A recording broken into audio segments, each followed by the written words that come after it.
আয়না যদি মানুষের চেহারা না দেখিয়ে মনকে দেখাতো, তাহলে মানুষ চেহারা সুন্দর না করে মন সুন্দর করতে ব্যস্ত থাকতো। আসসালামু আলাইকুম, আমার পাকের ঘর থেকে সকলকে স্বাগতম। আজ আমি দেখাবো দারুণ স্বাদের কচুরমুখীর রান্না। প্রথমে কচুরমুখীটা কেটে পরিষ্কার করে সিদ্ধ করে নিব। অল্প লবণ দিয়ে ঢেকে দিব। পরিষ্কার করে রাখা মাছগুলোর মধ্যে হলুদ গুঁড়ো, মরিচ গুঁড়ো, পরিমাণ মতো লবণ, কিছুটা সয়াবিন তেল দিয়ে ভালোভাবে মাখিয়ে নিব।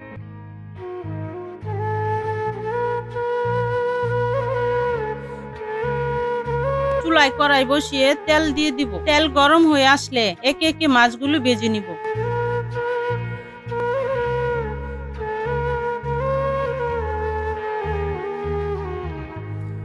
এবার পাতিলে তেল দিয়ে পেঁয়াজ লাল লাল করে ভেজে নিব। পেঁয়াজ বাটা, রসুন বাটা নাড়াচাড়া করে হলুদ গুঁড়ো, মরিচ গুঁড়ো, ধনিয়া গুঁড়ো, জিরা গুঁড়ো, স্বাদ মতো লবণ, মশলাগুলো ভালোভাবে তেলের উপরে ভেজে নিব। অল্প একটু পানি দিয়ে নাড়াচাড়া করে ঢেকে দিব।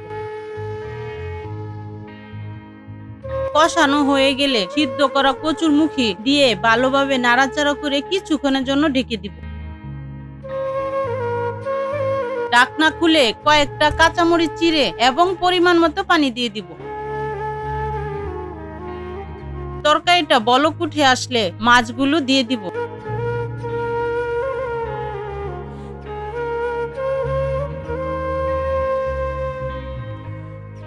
কিছুটা ধনিয়া পাতা উপরে দিয়ে ঢাকনা দিয়ে ঢেকে দিব। এই দেখুন, তরকারিটা আমার হয়ে গেছে। এখন আমি নামিয়ে ফেলবো। কচুরমুখীটা এতটাই ভালো ছিল, রান্নার পরে চামচে তোলার আগেই গলে যাচ্ছিল। কচুরমুখী বাজারে থাকতে থাকতে এইভাবে রান্না করে খাবেন, কতটা স্বাদ লাগে খেয়েই দেখবেন। পরের রেসিপিতে দেখা হবে। আর ঘরে বসে মজার মজার রান্না করে সবাইকে খুশি রাখুন। ততদিন সুস্থ থাকুন, ভালো থাকুন। আল্লাহ হাফেজ।